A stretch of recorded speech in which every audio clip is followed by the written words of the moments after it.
Okay, section 2.6 talks about applications, and we talked about one type of application last chapter, or excuse me, last section, and that was percent problems. There's two more types of problems as far as applications go in chapter 2 that I want to talk about. And the first one they call age problems. So basically what they say, and I'm looking at example 125, excuse me, example 3 on page 125. Basically what they're going to say is something like this example, which is Bill is 6 years older than Tom. And then 3 years ago, Bill's age was 4 times Tom's age. Find the age of each boy now.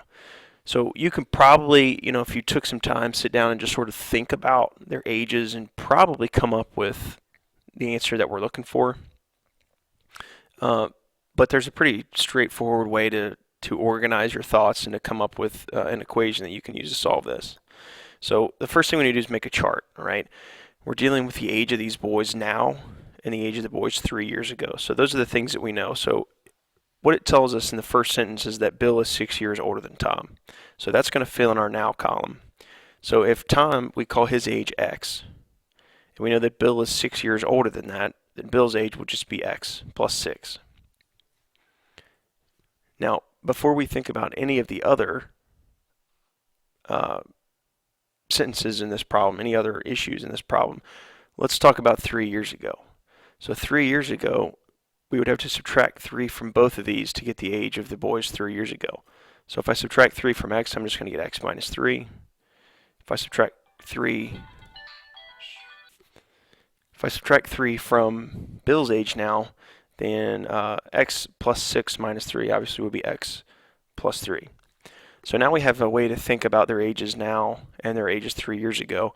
But what they're telling you is that 3 years ago, Bill's age was 4 times Tom's age. So we're going to, for right now, just be dealing with the 3 years ago column. And it says that 3 years ago, Bill's age was 4 times Tom's age. So Bill's age 3 years ago is X plus 3. And we know that that was 4 times Tom's age 3 years ago, which was X minus 3. So now I have a simple equation I can solve using all the things that we've talked about so far. So I distribute, and then I'm going to subtract an X. So I have a 3X over here, add 12. So I have 15 equals 3X, divide by 3.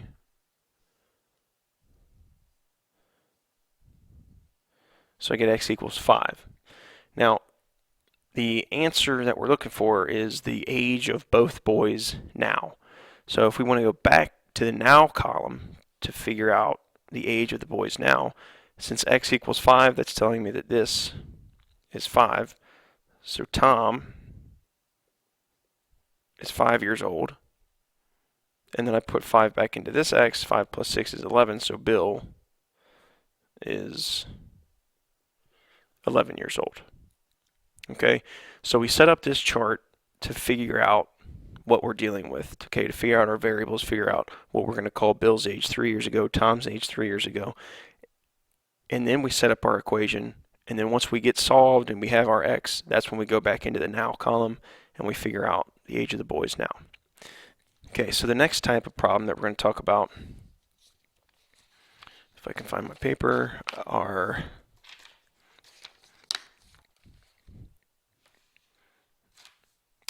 okay, they call them, there we go, number problems, or money problems. So same type of thing, okay, you're going to use the same process to do this. And again, you can probably just skip the chart step eventually, but especially in the beginning, I think it's a good idea to draw it out. So if we look at example 5, it starts on page 126 and then goes over to 127. They say that Jennifer has $2.45 in dimes and nickels. If she has 8 more dimes than nickels, how many of each coin does she have? All right, so we set up a chart. We know that we're dealing with nickels and dimes. And then this is going to be the same for all these types of problems, okay? But with the number of the coin, so how many of each coin do we have, and then the value that that amount represents. So it says that she has 8 more dimes than nickels. So I'm going to call nickels X, And if she has 8 more dimes than she has nickels, she would have x plus 8 dimes.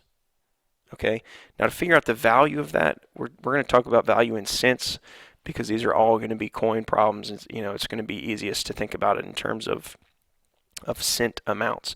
So what is the value of a nickel in cents? Obviously it's 5 cents. So to get the value of the value of this total number, so if I had like 10 nickels, I would multiply that by 5 and I would have 50 cents. So this is going to be 5x. So I'm just multiplying this by 5, okay, because each nickel is worth 5 cents. Since each dime is worth 10 cents, I'm going to multiply this by 10. Okay, so now that we know that we're dealing with this value, right, so this is what we were looking for. So now it says she has $2.45 total, and she has 8 more dimes and nickels. How many of each kind does she have?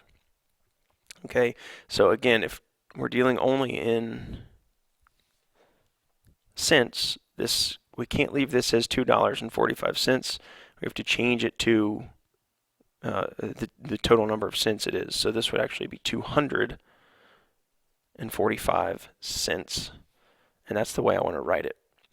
So now I just set up my equation, right? So the amount of money she has in nickels is 5x. I add to that the amount of money she has in dimes, which is 10 times x plus 8, and that equals 245 cents. Okay? Distribute.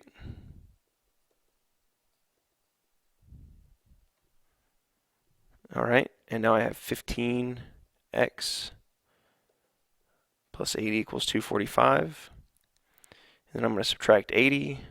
So I have 15x equals 165 divided by 15, and x equals 11. Now, before we move on, I want you to see how I wrote this, okay? As up to this point, I've been writing every step out, okay? And for most of us, we're probably to the point where we don't really need to do all that. So if you're comfortable enough solving equations that you don't have to write all the steps out, by all means, don't write all the steps out. But if you'll give me at least this to where I can follow along with what you're doing, it'll give me an opportunity to give you partial credit where it's available. So just keep that in mind. So now we know that x equals 11, so it wants to know the number of each that she has, so we just go back to the original number. X equals 11, so she has 11 nickels, and 11 plus 8 is 19 dimes. Okay? So both of these types of problems are pretty much set up the same way. You're going to start with that chart, and then you're going to get your equation set up. Once you have your equation, you solve it, and you go back to either the number, or in the age problem, we went back to the now column.